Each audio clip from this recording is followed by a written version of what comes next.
thank you very much. We appreciate it. Okay, we got them here, the boys. They were part of Much Music Video Awards yesterday, presenting the award. Here they are, Sum 41.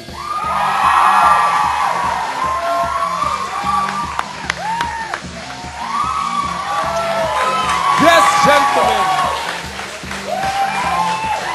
Hi. Good to see you. Good to see you, Colin. How are you guys today? Quiet down. Pretty good. Is it like relaxed day at the office? Relaxed. You know, like the office is blue. You know, crazy shirt day. I try to wear something bright so I wouldn't look as dead as I feel. You know what I mean? Your eyes are about as red as mine. I think you were out as late as I was. Yes, we were the last man standing. Yes. Yes. Kudos to 5:30 in the morning. That's right, Canada. You got Tommy voice.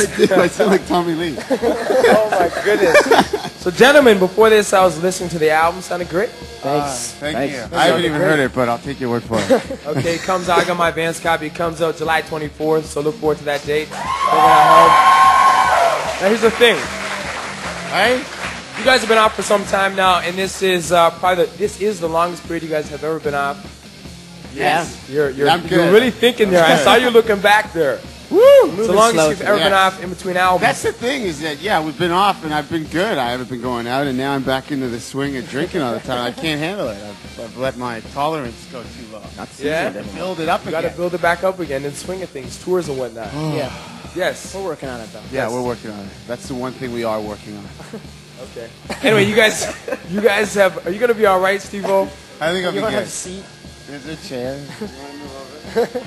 He's just gonna sit down and take it easy. You're gonna sit this one out. I'm good. I can do it from here, I think. All right. Here we go. How are you? Why don't we all just sit down? No. Can we all just sit down? Yes. Sum 41. You guys, anyway, you guys have been out for some time now, Yeah. and there's a lot of rumors about turmoil and whatnot in the band, but looking at you guys last night, listening to the album, you guys seem to be back in a good place as friends making music, and I'm wondering what brought you guys back to that place?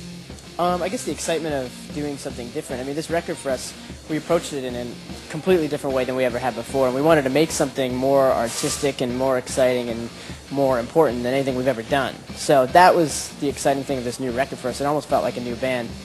You know? Okay. Now, as well, you guys are doing a lot of side projects, and I'm wondering, Cohen, obviously Operation MD, Steve-O directing videos and whatnot as well, and obviously you got married. And but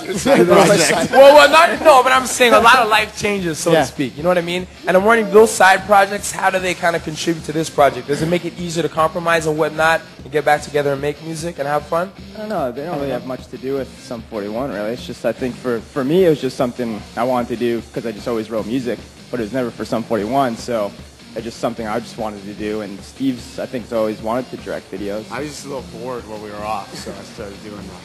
You're having a lot of fun doing it. Yeah, it's fun. Okay. But just like you're having a lot of fun right now. I feel your enthusiasm right now. The lights are a little bright. Why do the lights have to be so bright? We'll dim them down. We'll dim them down.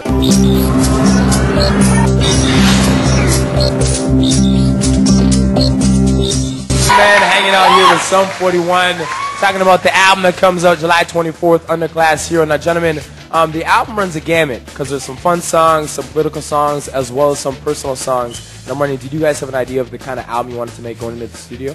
Yeah, I mean, everything, the whole record is really personal. I mean, what this record means in one sentence I can tell you is that it's a deeply personal record that reflects the confusion and frustration in modern society. So it kind of does run the gamut of all these things, but it's all really personal. Okay, and I'm wondering, like, one of the songs that I can relate to, being in my situation, come from broken home and whatnot, in certain bits and pieces, was Dear Father, Complete Unknown. Yeah. And that's a song you've been working on for quite some time. I'm wondering, how much courage or how difficult was it for you to put that song on the album? The story of that song is that I haven't met my father ever, and it's a song that I always started to write for every album, but for whatever reason, whenever you're writing something that's very personal like that, you have these subconscious brick walls that always come up and stop you. And that's what always happened to me, and then on this album, I thought, I want to break down all those walls and go and do the things that scare me the most, because that's the most meaningful, really. So that was one of the first songs that I had finished, so that kind of started me on this thing, and I gave myself this rule. If there's anything that I felt nervous about writing about, then I would have to stick with it, because I knew that was going to be the best thing I could do. Okay, how do you do that? Like, obviously you have a great relationship. that? Well, obviously you have a great relationship. I'm wondering, does that help contribute your support system, with being married and whatnot? Does that make it easier? Well, I mean, I was terrified at first to show anyone the songs, and I remember, like, telling these guys, saying, I'm going to write some songs that are really personal. And everyone was like, you should do that. You know, I remember Steve saying that to me. I've always wanted you to write songs that were a bit more personal and honest. 'Cause I think it's just the better way to do it, right? And being in a band, Cohen and Steve, how do you guys relate to songs like that? Well, we don't really. No, I mean, you know, I think some of them. I mean, the political ones, obviously, we share the same opinion. I'm talking, and you know, but I mean, the Dear Father one. I mean, that's really sort of his thing. Okay.